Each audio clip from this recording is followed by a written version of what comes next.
है ना। शुभ ग्रह। और जो है हमारे पापी ग्रह कौन कौन से होते हैं? सूर्य, उसके बाद मंगल, उसके बाद मंगल। शनि, उसके बाद राहु, हम्म और केतु को भी हम लोग उसी में लेते हैं। ठीक है, ये सभी को पता हम्म होगा। भैया मैलेफिक और बेनिफिक प्लेनेट। भैया हाँ भैया क्रूर और पापी ग्रह एक ही चीज होती है। क्या? क्रूर और क्रूर पापी और ग्रह एक पापी। ही होते हैं।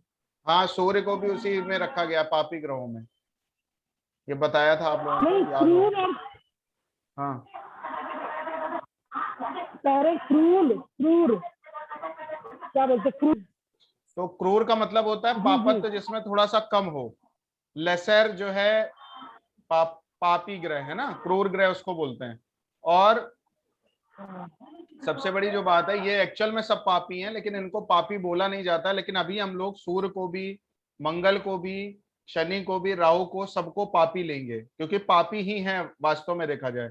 भले उनमें क्रूरत्व है, लेकिन वो पापी तो ऑलरेडी है ना। मतलब कुछ ना कुछ तो हार्मफुल करते ही हैं, भले ईगो से करें। सूर्य जैसे ईगो से करता है, थोड़ा अहम होता है। राजा जैसे, राजा क्या करता है? राजा अहम की तरह करता है, और वो जो चाहता वो करवाता है, तो आदमी को कहीं ना कहीं लगता है ना कि अपना चला रहा है। मंगल वाले क्या करते हैं? मार्स क्या करता है? लाठी चला के करवाता मारपीट कर है देते ना। हैं। शनि वाला क्या करता है? शनि वाला जबरदस्ती करवाता है ना। और राहु केतु वाले तो जबरन करवाते हैं। शनि वाला जबरदस्ती कराता है, राहु केतु वाले जबरन करवाते हैं। जबरन का मतलब आप दूर भी खड़े हो तो दौड़ के आएगा, पकड़ेगा, फिर आपसे करवाएगा कोई गलत काम। बात समझ रहे हैं आप? तो इन चीजों को इसी क्रम से लेंगे। सूर्य जो है वो आदेश कर देता है, उसका पालन करना, क्योंकि वो राजा है। मंगल हर तरह की आर्म फोर्सेस हैं, सिक्योरिटी हैं, तो ये अपने, इनको अगर कोई चीज समझ में आई तो आई, नहीं तो अगर लाठी चलाना है तो उनके अंदर सेंस नहीं है, जिसको हम लोग बोलते हैं, होना भी नहीं चाहिए। उसके बाद शनि जो है, शनि का क्या काम है? ये लोग करवाते हैं जबरदस्ती। जबरदस्ती का मतलब क्या है? कोई जैसे लेबर टाइप व्यक्ति है, तो उसको, उसके साथ क्या किया जाता है? मतलब उससे जबरदस्ती ही तो करवाया जाता है ना। और जबरन राहु करवाता है। राहु जबरन का मतलब क्या हो गया? कि व्यक्ति नहीं उसका मन है करने का। शनि वाले के केस में क्या होगा? सामने वाले का मन होगा, लेकिन वो काम चोरी कर रहा होगा, तो उससे जबरदस्ती करवाया जाएगा। लेकिन राहु के केस में क्या होता है? राहु क्या करता है? राहु से प्रभावित व्यक्ति क्या करता है? वो क्या करेगा? वो किसी व्यक्ति से जबरन कराएगा। सामने वाले का मन है या नहीं है, अगर उसके मन में है कि ये सामने वाले से मुझे ये काम करवाना है, तो जब तक वो करवा नहीं लेगा, मानेगा नहीं। क्लियर है सभी को? चंद्रमा वाला, चंद्रमा जो होता है, उनको हम लोगों ने जो है बेनिफिक में लिया है। मतलब क्या है? शुभ ग्रहों में चंद्रमा को शुभ ग्रहों में लिया है, बृहस्पति को लिया है, शुक्र को लिया और बुध को लिया। ये सब बेनिफिक प्लैनेट्स हैं, है ना। और मेलिफिक प्लैनेट कौन से होते हैं? मेलिफिक प्लैनेट है सन, मार्स, मतलब मंगल, शनि, राहु, केतु। क्लियर है सभी को? बेनिफिक और मेलिफिक की डिफिनेशन क्या है? मेलिफिक की डिफिनेशन होगी, पापी ग्रह की डिफिनेशन होगी, जहां जाए, जहां बैठे, जहां देखे, वहां संघर्ष पैदा करे।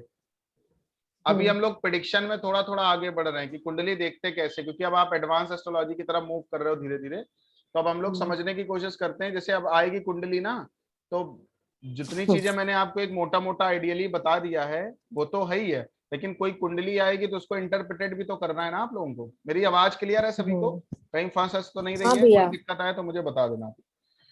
तो नहीं आ रही है। मेलिफिक का मतलब क्या होता है? पापी ग्रह कुंडली में जहां बैठेगा। जैसे अभी हम लोगों ने आपको पहले योग कारक, कारक, मारक सब कुछ बताया है, पता है आप सबको, ठीक है। उस चीज के अलावा भी उस चीज को छोड़ देना थोड़ी देर के लिए, ठीक है। अभी जैसे हमने आपको हर कुंडली के हिसाब से कारक मारक सम बताए थे, याद है सभी को? थोड़ा बहुत जिनको, जिनका छूट भी गया है उनको कोई टेंशन लेने की जरूरत नहीं है। अभी हम लोग का फिर से एक नया बैच शुरू हो रहा है बेसिक का, उसमें सबका क्लियर हो जाएगा। लेकिन थोड़ा थोड़ा सबको पता था कि कौन सी कुंडली में कौन सा ग्रह कैसा होता है, सबको पता था। उसको भी अभी छोड़ देना है। अभी केवल बात हो रही है पापी ग्रह कुंडली में जहां बैठते हैं, जहां देखते हैं, जहां जाते हैं, वहां संघर्ष पैदा करते हैं। बेनिफिक प्लेनेट कुंडली में जहां जाते हैं वहां जीवन आसान बना देते हैं। क्लियर है सभी को इतना?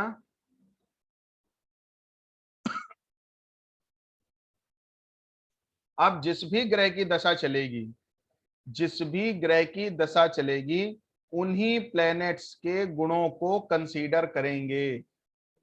सूर्य की चल रही है तो सूर्य के गुणों को देखा जाएगा। सूर्य के गुण क्या हैं? ईगोस्टिक होना, है ना? क्लियर है सभी को? कोई अपना माइक एक लोग खोल दें। सूर्य का गुण क्या है? थोड़ा सा ईगो होना, अहम होना, अपना करवाना, अपनी चलाना, है ना? मंगल का अगर आएगा तो मंगल का क्या गुण है? मंगल थोड़ा सा एग्रेसिव, गुस्सा। धैर्य की कमी देखी जाएगी। शनि आएगा तो थोड़ा सा लेजीनेस दिखेगा, या काम में थोड़ा धीरा दिखेगा, या परफेक्शन दिखेगा, हार्ड वर्क दिखेगा। ठीक है। और जब राहु केतु आएंगे तो उनमें कहीं ना कहीं व्यक्ति या तो डीप होकर के कोई काम को कर रहा होगा, या तो वो घूम रहा होगा। ठीक है, जब तक उसको डीप काम करने का मन नहीं हो जाए। इसी तरह से चंद्रमा आएगा, इमोशनल व्यक्ति हो जाएगा। बृहस्पति आएगा, थोड़ा सा उदारता अपने आप बढ़ जाती है, स्पिरिचुअलिटी अपने आप बढ़ जाती है। बुध आएगा, थोड़ा सा कम्युनिकेटिव होगा व्यक्ति, बहस करेगा थोड़ा बहुत, है ना? इसी तरह से बुध के बाद क्या है? बुध के बाद और कौन सा प्लेनेट बचा? शुक्र बचा। तो थोड़ा सा क्या है, विलासिता जीवन में, थोड़ा सा जो है रंगबाजी, थोड़ी सी जो है वो कहते हैं नहीं है कि, तो ऐश और आराम डेवलप हो जाएगा पूरी की पूरी टेंडेंसी। क्लियर है? तो हम लोग कह रहे थे जिस भी ग्रह की दशा चलेगी उन्हीं प्लैनेट्स के गुणों को कंसीडर करेंगे। अभी हाउस की कोई बात नहीं हो रही है कि कौन किस भाव का स्वामी है। आपको सीधे प्लेनेट देखना है, सीधे प्रेडिक्शन करनी है। कुंडली में कौन सा ग्रह कहां बैठा उसी को देखना है, और आप चेक करना आपकी कुंडली में जो ग्रह जहां बैठेगा, इस हिसाब से सीक्वेंस अभी आप धीरे धीरे देखोगे, उसी के हिसाब से आप प्रेडिक्शन करोगे। ठीक है। आपको हाउसेस भी पता है कौन से कौन होते हैं। फर्स्ट हाउस आदमी खुद का होता है ना, लगन है। सेकंड हाउस आप सबको पता है, सस्टेनर हाउस है, ईटेबल फूड को दिखाता है, वेल्थ को दिखाता है, बैंक बैलेंस को दिखाता है, वाणी को, स्पीच को दिखाता है ना? अगर सेकंड हाउस में मैलिफिक प्लेनेट होंगे, अगर सेकंड हाउस में मैलिफिक प्लेनेट होंगे मतलब पापी ग्रह होंगे, ठीक है, तो ये प्लेनेट सेकंड हाउस के एट्रीब्यूट को प्रभावित करेंगे। जो भी ग्रह सेकंड हाउस में है वह धन का सोर्स बता सकता है। मतलब कहने का है, किसी की कुंडली में दूसरे भाव में कोई भी ग्रह जो बैठेगा, ठीक है, वो ग्रह कहीं ना कहीं जो है अगर मैलिफिक है तो उस ग्रह के प्रभाव को प्रभावित करेगा, भाव को प्रभावित करेगा। कैसे? सन बैठा है तो पैसा वो जो भी शेयर करेगा, जो भी पैसा वो लोगों से कलेक्ट करेगा, जैसे आप उससे बोलोगे ना कि पैसा मुझे दे दो, या बहुत पैसा इकट्ठा कर लिया है, तो वो थोड़ी सी रंगबाजी आपको दिखाएगा। क्या कहेगा? कहेगा मेरा है, मैंने कमाया है, मैंने इकट्ठा किया है, तुमको क्यों जलन हो रही है। बात आप समझ रहे हो? बात समझ रहे हो मेरी? मंगल वाला होगा तो कोई लड़ाई झगड़ा करने लग जाए अपने पैसे को लेकर के। आदमी कहेगा भाई वो सब करते हैं, भगवान की कृपा है, ये है, तो वो मारपीट पे उतारू हो जाए, नहीं मैंने किया है, मेरी मेहनत से आया है। तो एट्रीब्यूट्स को प्रभावित कैसे करेंगे प्लेनेट? उनके जो भी गुण हैं उनको थोड़ा सा डाल करके देखिए। राहु वाला सेकंड हाउस में अगर कोई व्यक्ति का कुंडली में होता है तो व्यक्ति अपने धन को, अपनी फैमिली को, अपनी वाणी को अपने हिसाब से करने की कोशिश करता है। मतलब कहीं ना कहीं थोड़ा सा रूड डेवलप हो जाता है। सेकेंड हाउस वेल्थ का है तो वेल्थ जैसे व्यक्ति के पास आएगी वैसे वैसे ईगो बढ़ जाएगा। वेल्थ का है, जैसे जैसे वेल्थ आएगी वैसे, अगर मार्स बैठा है तो फिर क्या होगा? मार्स बैठा है तो क्या होगा? व्यक्ति जो थोड़ा सा लड़ाका मिजाज का, एग्रेसिव होने स्टार्ट हो जाएगा कि अगर उसके बैंक बैलेंस में पैसे नहीं जा रहे हैं, बोलचाल में भी उसको कहीं ना कहीं मंगल है तो जल्दबाजी करेगा, जबरदस्ती करेगा, उसके बोलचाल से ही लड़ाई दिखेगी कि व्यक्ति लड़ाई के मूड में ही आया है। बात आप समझ रहे हैं? इसी तरह से मैलिफिक प्लेनेट में से शनि बैठ जाए तो व्यक्ति कहीं ना कहीं जो है उसके अंदर थोड़ा सा लेजीनेस डेवलप हो जाता है, या व्यक्ति थोड़ा सा आलसी हो जाता है उन चीजों को लेकर के। राहु होगा तो अपनी चलाएगा, उसको पैसे सेव करने हैं तो घर वाले कहेंगे आज इस चीज की जरूरत है, सामने वाला कहेगा जरूरत हो ना हो भाड़ में जाए, मेरे अकाउंट में इतने पैसे जमा होने चाहिए, मैं वो करने जा रहा हूँ, अब घर की प्रॉब्लम मैं नहीं जानता हूँ। वाणी भी ऐसे लोग जिनकी कुंडली के सेकंड हाउस में राहु होगा, आप लोग चेक करना, आप लोग सब केपी वाले भी हो तो आप देखना कि भाव चलित चार्ट में राहु अगर सेकंड हाउस में किसी के बैठा हो, भाव चलित चार्ट में ज्यादा देखना बैठा हो, तो व्यक्ति की जो वाणी होगी वो थोड़ी सी कठोर होगी। ठीक है, व्यक्ति सेंसलेस हो जाता है, मतलब वो जो बोलेगा अच्छा लगे सामने वाले को या खराब लगे, होना उसके मन का चाहिए। शनि वाला होगा तो को बोले ही नहीं, बोले तो कड़वा बोले, अभद्र भाषा का प्रयोग करते हैं शनि वाले। राहु वाले भी अभद्र भाषा का प्रयोग करते हैं, वो एकदम मारपीट कुटैया स्वभावी हो जाते हैं। शनि वाले हो सकता है गाली गलौजी करे। मंगल वाले ऐसी वाणी बोलेंगे जम के झगड़ा होए, मंगल वालों की क्या कंडीशन है, ऐसी वाणी बोलिए जम के झगड़ा होए, पर उसको मत बोलिए जो आपसे तगड़ा होए। ये मंगल वाले सेकंड हाउस वाले हैं कि जिनकी सेकंड हाउस में मंगल हो, तो ऐसे लोग जो भी बोलेंगे लड़ाई झगड़ा तुरंत चालू हो जाएगा। और सन वाला व्यक्ति अगर कुछ बोलेगा तो उसमें ईगो एट्रीब्यूट हो जाएगा। बात समझ में आ गई सबको? कोई भी एक व्यक्ति हाँ बोले अगर मेरी बात समझ में आ रही है तो। हाँ हाँ, आ रही। इसी तरह से सेकंड हाउस में अगर बेनिफिक प्लेनेट बैठेंगे, अब बृहस्पति बैठेगा तो वाणी में उसके आप देखना थोड़ा सा औदार्य दिखेगा। औदार्य का बताओ। मतलब उसकी वाणी थोड़ी सी भारी होती है। शुक्र बैठेगा, प्रेम से बोलने वाला होगा। शुक्र और मून बैठे हैं तो व्यक्ति ज्यादातर सिंगर देखा जाता है सेकंड हाउस में। बात आप समझ रहे हैं? मतलब मैं चीजों को जहां से ले रहा हूं उन चीजों को समझने की कोशिश करो। केवल एट्रीब्यूट्स को हाउस में जोड़ देना है। जो भी जिस भी प्लेनेट का एट्रीब्यूट है उसको वहां जोड़ देना। मैंने एक बात बोली, मेलिफिक प्लेनेट जहां बैठेगा वहां हानि करेगा। हानि कैसे करेगा ये अपना दिमाग लगाना है आपको। सूर्य बैठेगा तो कैसी हानि करेगा,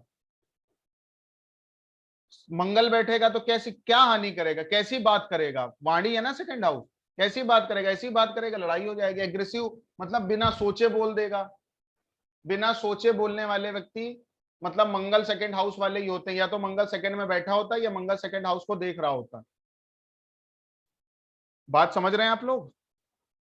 शनि होगा तो क्या होगा, शनि होगा तो व्यक्ति बोलेगा गाली गलौज पे उतारू हो जाएगा तुरंत। राहु होगा गाली गलौज मार कुटाई ऐसी बात करेगा व्यक्ति, मतलब उल्टा सीधा, मतलब इसको एक फूहड़पना बोलते हैं ना। जो व्यक्ति आपको बहुत फूहड़ दिखे उसकी कुंडली उठा के देखना, राहु सेकंड हाउस में दिखेगा 100%। शनि देखना, जो व्यक्ति बात बात में गाली गलौज कर देता है उसका देखना शनि सेकंड हाउस में मिलेगा या उसकी दृष्टि मिलेगी। अगर मंगल, अगर व्यक्ति लड़ाई झगड़ा कर रहा है या बिना सोचे समझे बोल रहा है तो कहीं ना कहीं जो है उसका कुंडली में मंगल सेकंड में मिलेगा। और अगर व्यक्ति की वाणी में ईगो है, जैसे कुछ लोग होते हैं उनको कुछ भी बोलो वो उनको अपने ऊपर ईगो है, उनको अपनी फैमिली पे ईगो है, उनके पास अपना जितना पैसा है उसी पे अहम है उनको। बात आप समझ रहे हो? और जो कुछ भी बोले आपको देखते ही लग जाएगा यार इसकी वाणी में बड़ा ईगो रहता, मतलब बोल एक वैसे ही जहां जहां ये सन बैठेगा वहां वहां ईगो डेवलप करेगा। ऐसे ही बेनिफिक अगर प्लेनेट बैठेंगे, चंद्रमा बैठ जाए तो क्या करेगा, शुक्र बैठ जाए तो क्या करेगा, बुध बैठ जाए। और ज्यादातर चंद्रमा जो होते हैं वो थोड़ी सी जो भी बात करेंगे थोड़ी सी उसमें इमोशन थोड़ा सा जो है कंफर्ट ऐड कर देंगे। चौथा भाव जो है कहीं ना कहीं से जो है ज, चौथे भाव को चंद्रमा लेके चलता है ना, तो चौथे भाव के भी एट्रीब्यूट वाणी से निकलेंगे। और शुक्र वाला होगा तो उसकी बातचीत से थोड़ा सा ये मतलब कहीं ना कहीं जो है लड़ाई झगड़ा ये सब चीजें नहीं होंगी, बड़ी कोमल वाणी होती है। इसीलिए जब चंद्रमा सेकंड में हो तो उसको सिंगर बोला गया है। शुक्र अगर सेकंड में हो तो उसको बोला गया इसकी वाणी आदमी केवल मतलब सुन लेता है ना तो प्रभावित हो जाता है, मतलब अट्रैक्टिव वाणी होती है। और अगर जिसकी कुंडली में सेकंड हाउस में आप देखना मरकरी बैठे वो अच्छा प्रवक्ता होता, बोलने के गुण उसके बहुत अच्छे होते हैं, मतलब बोलता बहुत प्यारा है। मुरारी बापू की कुंडली में देख लेना सेकंड हाउस में जो है मरकरी है, मतलब जो चीजें बोलेगा फैक्ट के साथ बोलेगा, मतलब प्रवक्ता लेवल के गुण डेवलप करता है। जुपिटर अगर बोलेगा तो ज्ञान युक्त वाणी होगी, जो कुछ भी उसकी वाणी होगी वो थोड़ी सी भार वाली होगी, थोड़ी सी हैवी होगी। और उसकी वाणी में हर एक शब्द में आप देखोगे तो कहीं ना कहीं उसमें आपको ज्ञान दिखेगा। बात समझ में आ गई सबके? क्लियर है? जी भैया। हाँ। इस यस। तरह से चीजों को जोड़ा जाता है। एक भाव अभी बताया, अभी और आगे हम लोग बढ़ेंगे धीरे धीरे, ठीक है? और सेकेंड हाउस धन का भी है ना, तो जो प्लेनेट सेकेंड हाउस में बैठेंगे वहां वहां से धन आएगा। सन बैठेगा तो गवर्नमेंट से पैसा आता है। चंद्रमा बैठ जाए तो मेडिसिन और लिक्विड का काम करके पैसा आता है। मदर पैसा दे सकती हैं। मंगल सेकंड हाउस में बैठा हो तो प्रॉपर्टी से पैसा आता है, लैंड्स जिसको बोलते हैं। सैटर्न बैठा हो तो वास्तु से पैसा आता है, या तो मशीनरी से पैसा आता है या आर्किटेक्चर से पैसा आता है, धन आता है। जुपिटर बैठा हो तो टीचिंग, गोल्ड और बैंकिंग से पैसा आता है। क्लियर हो गया सभी को? आप सबको पता है ये चीजें? अब एक और बढ़िया चीज बता रहे हैं कि जो आपका बचपना होता है वो भी सेकंड हाउस होता है। चाइल्डहुड दूसरा भाव होती है कि नहीं होती है? ठीक है, तो अगर मेलेफिक प्लेनेट पापी ग्रह सेकंड हाउस से कनेक्टेड हो जाएं या बैठ जाएं, इसका मतलब यह है कि व्यक्ति जन्म के बाद थोड़ा सा सेपरेशन में रहा होगा। और वहीं पे दशा भी अगर मिल जाए तो इस बात को 100% कंफर्म कर देना कि जन्म के बाद व्यक्ति थोड़ा सा सेपरेशन में रहा होगा। क्लियर है सभी को?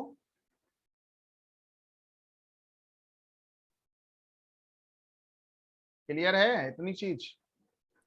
हाँ भैया। आगे बढ़ें। थर्ड हाउस किन किन चीजों का होता है बताइए? थर्ड हाउस किसका किसका होता है? इच्छा शक्ति का, राइटिंग, मेहनत का, पुरुषार्थ का, लोकल, करेजियस का, है ना?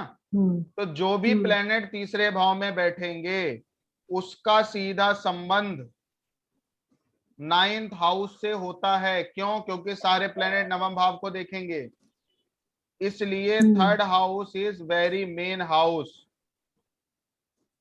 और आर्मी जो आर्म्स जो हैं, हाथ जो हैं, वो भी तीसरे भाव ही हैं, सबको पता है ना?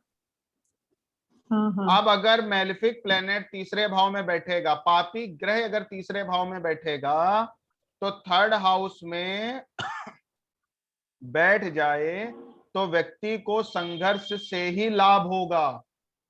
व्यक्ति को एफर्ट्स करने ही पड़ेंगे, व्यक्ति को मेहनत करने ही पड़ेंगे, क्योंकि भाग्य को दृष्ट भी करेगा, भाग्य को भी देखेगा ना।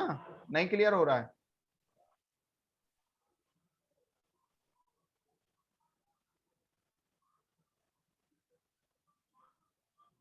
एक मिनट रुकिए आप लोग, मैं आपको स्क्रीन शेयर करके दिखाता हूँ। ये चीज क्लियर हो रही सभी को कि नहीं? जो भी हमने बात बोली है, सातवें भाव में देखेगा, इसमें कोई किसी को कोई डाउट?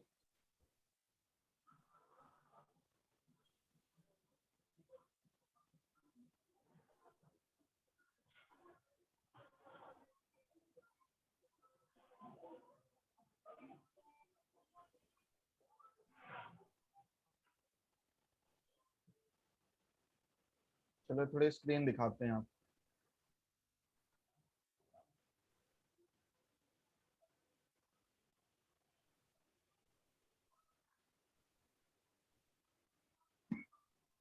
ये स्क्रीन दिख रही है? लगन चार्ट है ये? हाँ दिख रही है हाँ, सभी दिख को? रही है। ठीक है। अगर तीसरे भाव में पापी ग्रह बैठेगा तो किसको देखेगा? भाग्य को भी देखेगा ना, क्योंकि हर ग्रह अपने से सातवीं दृष्टि से सातवें भाव, अपने सातवें भाव को देखता है, पता है सभी को? तो अगर थर्ड हाउस में किसी भी तरह के मेलेफिक प्लेनेट बैठ जाएं, शनि बैठ जाए, मंगल बैठ जाए, सूर्य बैठ जाए, ठीक है, राहु बैठ जाए, ये सारे के सारे अगर प्लेनेट बैठ जाएं, तो व्यक्ति को जो लाभ होगा, व्यक्ति को जो सक्सेस मिलेगी, वो कहीं ना कहीं बहुत हार्ड वर्क करना पड़ेगा तो ही मिलेगी। जैसे आप सबको पता है, जब हम चार्ट रीडिंग कर रहे थे, चार्ट में पढ़ा रहा था, तो आपने देखा था थर्ड हाउस में नवाजुद्दीन की कुंडली में थर्ड हाउस में प्लेनेट थे कुछ उच्च उच्च के, तो उस व्यक्ति के याद है किसी को कि नहीं? तो उनको अपने कैरियर को ग्रो करने में कितना टाइम लग गया, कितना एफर्ट्स लग गया। क्लियर है ना? इसी तरह से अगर पापी ग्रह तीसरे भाव में किसी की कुंडली में होता है, तो उस व्यक्ति को देखते ही बोल दो, भैया आप बहुत मेहनती हो, अगर उसकी लाइफ ठीक चल रही है तो। और अगर नहीं चल रही है ठीक, तो क्या बोलना है? भैया आप एफर्ट करो, मेहनत करो, तभी आपका भाग्य आपका सपोर्ट करेगा। क्लियर है बात? और अगर बेनिफिट बैठे होंगे तो बिना संघर्ष के चीजें प्राप्त होती हैं, बिना मेहनत किए चीजें प्राप्त होती हैं। बात आप समझ रहे हो? तो उसमें दशाओं का भी रोल हो जाता। मान लो यहाँ शनि बैठा, फिर चंद्रमा बैठ जाए, तो चंद्रमा की जब दशा चलेगी तो शनि की कोई भूमिका नहीं है ना, तो चंद्रमा वैल्यू को क्रिएट करेगा ना, क्योंकि जिसकी दशा है वही बाप है ना? तो वहां पे आप बोला जाए भाई तुम्हारी इस टाइम पे लाइफ आसान है, लेकिन जब शनि चलेगा, यही थर्ड में बैठा है, तो उस टाइम पे बोला जाएगा भाई तुम एफर्ट्स करो, एफर्ट नहीं करोगे सक्सेस नहीं मिलेगी। कुंडली देखते ही बोल देना कि अपनी लाइफ में आप जितना स्ट्रगल एफर्ट्स करोगे उतना ही आपको फल की प्राप्ति होगी। अब देखो यहाँ पे सन बैठेगा, तो आपको एफर्ट्स कैसे करने हैं? सन कारक है फर्स्ट हाउस का, सन कारक है फिफ्थ हाउस का, ठीक है? तो आपको जो एफर्ट्स करने हैं वो सारे के सारे बॉडी से रिलेटेड करने हैं, ठीक है। मेंटली एफर्ट्स करिए, सोल से कनेक्टेड होकर के एफर्ट्स करिए, बात चीजों की तह तक जाइए। मंगल है तो अपनी ऊर्जा का यूज करिए, अपनी बॉडी का यूज करिए। सन हो तो हृदय का यूज करिए, मंगल हो तो आप अपनी फिजिकल आपको करना है, शनि है तो भैया जितनी भी आपको मेहनत करनी है वो ईमानदारी से करनी, क्योंकि शनि ईमानदारी को रिप्रेजेंटेट करता है। और राहु अगर बैठा है, राहु, तो आपको अपनी लाइफ में एफर्ट्स करने पड़ेंगे, बिना एफर्ट किए सक्सेस नहीं मिलेगी। और एक बात याद रखना, थर्ड हाउस में पापी ग्रहों का आना खराब नहीं है, क्योंकि एफर्टलेस लाइफ जिनकी कुंडली में थर्ड हाउस में पापी ग्रह हुए हैं उन्हीं को नेम फेम अच्छा मिला है, क्योंकि बिना संघर्ष जिसकी लाइफ में होगा उसी की लाइफ कहीं ना कहीं जो है मोटिवेटेड होती है। तो थर्ड हाउस में किसी भी तरह के पापी ग्रह बैठेंगे तो हमको ये बोलना है कि आपको मेहनत करनी पड़ेगी। प्लैनेट्स के एट्रीब्यूट और आप उसमें सिंक करोगे तो आपको पता चल जाएगा कि ये चीजें कैसे कैसे वर्क करती हैं। क्लियर है सभी को? क्लियर है कि नहीं है? जी जी भैया।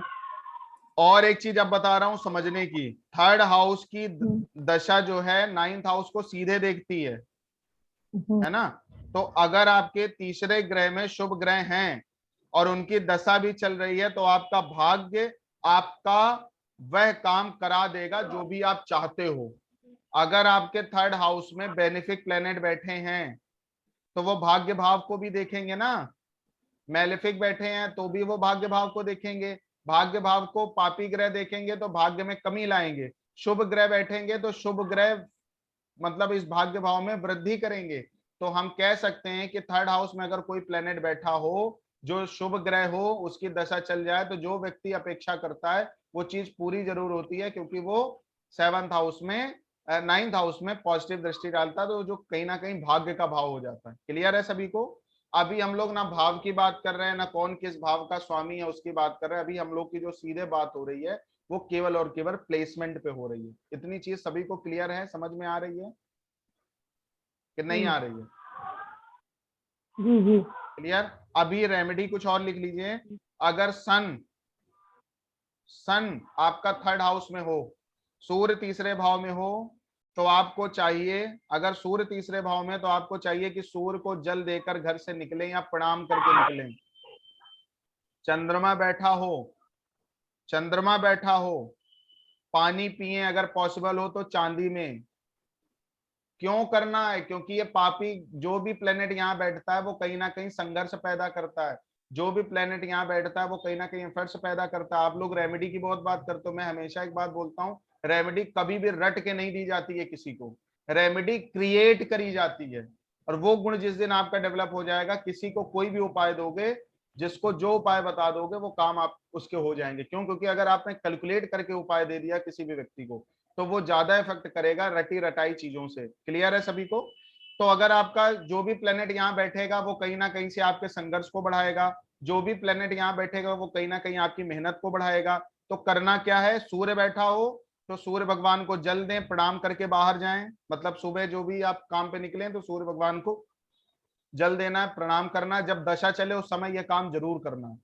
चंद्रमा बैठे, पानी पिए, पॉसिबल हो चांदी में, चांदी का कोई गिलास हो, कोई चीज हो उसमें पानी पिए। शुक्र हो तो दही खाएं या खिलाएं जिसकी भी कुंडली में हो। मंगल बैठे तो दिया जलाना चाहिए। सैटर्न बैठे धूप बत्ती देनी चाहिए, ठीक है। राहु ऑल्सो धूप बत्ती। केतु बैठे तो भी दिया जलाएं। बुध बैठे तो ओम विष्णवे नमः या गाय को चारा खिलाएं। जुपिटर बैठे तो बाहर खाना खा के कुछ जो है मीठा खा के जरूर निकलना चाहिए, या हल्दी का स्पर्श या हल्दी को अपनी जबान पे लगा लेना चाहिए एक बार। तो थर्ड हाउस में जो भी प्लेनेट बैठता है वो कहीं ना कहीं एफर्ट्स को दिखाता है, कहीं ना कहीं जो है उन चीजों को दिखाता है, मेहनत को दिखाता है, पराक्रम को दिखाता है। उसकी एक्चुअल रेमेडी क्या होगी? जो भी प्लेनेट तीसरे भाव में बैठा है उससे रिलेटेड चीजों का यूज करके तब घर से बाहर निकलो, काम में जाते समय तब घर से बाहर निकलो, तो आपका जो भी काम है उसमें बहुत आपको एफर्ट्स मेहनत नहीं करनी पड़ेगी। क्लियर है सभी को? इतना क्लियर हो रहा है? समझ में आ रहा है कि नहीं आ रहा है? ये हमें बताइए। हाँ भैया। अगर पापी ग्रह को छोड़ देना, अब नई चीज बता रहा हूं फिर उपाय के लेवल पे, पापी ग्रहों को छोड़ देना, सूर्य को, शनि को, राहु को, मंगल को, इनको छोड़ देना।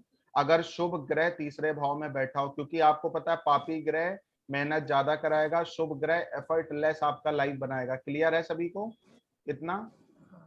हाँ। तो अगर तीसरे भाव में, अब रेमेडी क्यों बताई थी सब प्लेनेट की करने की? इसलिए बताइए क्योंकि जिस भी प्लेनेट का आप उपाय करते हो उस प्लेनेट को आप खुश करते हो। क्लियर सभी को? तो वो प्लेनेट उतने आपको निगेटिव इफेक्ट नहीं देगा जितने उसको देने चाहिए। लेकिन आपका अगर कोई पता है कि यहाँ पे कोई शुभ ग्रह बैठा है और उसके इफेक्ट को आपको बढ़ाने हैं, तो आपने क्या करना है, उससे रिलेटेड चीजों को अगर आप धारण कर लोगे तो आपका वो शुभ ग्रह और ज्यादा अच्छे फल देगा, मतलब और एफर्टलेस लाइफ बनेगी आपकी। तो पापी ग्रहों को छोड़ के शनि को, मंगल को, सूर्य को, राहु को, अगर कोई शुभ ग्रह यहाँ पे है जैसे वीनस है, तो आपको क्या करना है, सिल्क की कोई धागा बांध लो। वीनस है, सिल्क का धागा बांधो। बृहस्पति है, गोल्ड पहन लो या पीले रंग का धागा पहन लो। चंद्रमा है तो कोई चांदी पहन लो। कहाँ पहनना? कलाई में। हाथ आपके तीसरा भाव है, कलाई में अगर शुक्र बैठा है तो क्या करना है, सिल्क थ्रेड। बृहस्पति बैठा है तो पीला धागा, या आपको क्या बांधना है, गोल्ड। मून बैठा है तो आपको चांदी धारण करनी है, या सफेद धागा भी पहन सकते हो। क्लियर है? राइट हैंड में बांधना है। Why right hand? Right hand में जब भी हम कोई चीज पहनते हैं तो वो इंटेंसिटी बढ़ाता है। मतलब कहने का होता, कर्म का भाव कौन सा है? दाहिना हाथ। ठीक है? आपको किसी की इंटेंसिटी कम करनी हो तो मैं बोलूंगा नहीं, लेकिन आप थोड़ा सा समझ जाओ, लेफ्ट हैंड में बांधना चाहिए। तो अभी उसका यूज नहीं करना है। राइट हैंड में जब भी आपको पापी ग्रह दिखे तो बांधना नहीं है, क्योंकि वो ऑलरेडी संघर्ष को दिखा रहे हैं और उनकी चीजों को फिर धारण आपने कर लिया तो लाइफ में और संघर्ष बढ़ जाएगा। लेकिन अगर शुभ ग्रह दिख रहा है तो शुभ ग्रह दिखने से आपको क्या होगा कि कहीं ना कहीं कंफर्ट मिलेगा, कहीं ना कहीं वो चीजें आपको एफर्टलेस देंगी, तो उनका धागा भी यूज कर लोगे तो लाइफ में और कंफर्ट और एफर्टलेस लाइफ हो जाएगी आपकी। क्लियर है यहाँ तक सभी को? अभी जो है मीटिंग हम लोग की 40 मिनट में ओवर हो जाएगी। अगर डिस्कनेक्ट हो जाए तो नया लिंक आपको मिल जाएगा, चिंता मत करिएगा। ठीक है, आगे बढ़ते हैं। या कर ही लें क्या, फिर से डिस्कनेक्ट होकर के नया करने, 4th हाउस से स्टार्ट करेंगे। ठीक है भैया? होगा नहीं डिस्कनेक्ट वैसे? क्या? डिस्कनेक्ट होगा नहीं वैसे? आवाज आ नहीं रही आपकी, बताइए।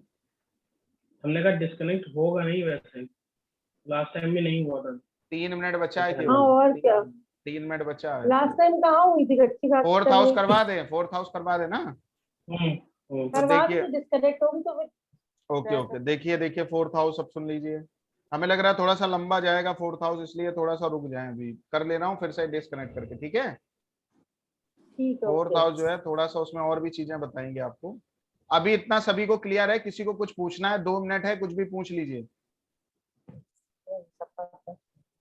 किसी को कोई चीज अगर क्लियर ना हो तो अभी आपके पास 2 मिनट का वक्त है, आप पूछ लीजिए जल्दी से। अगर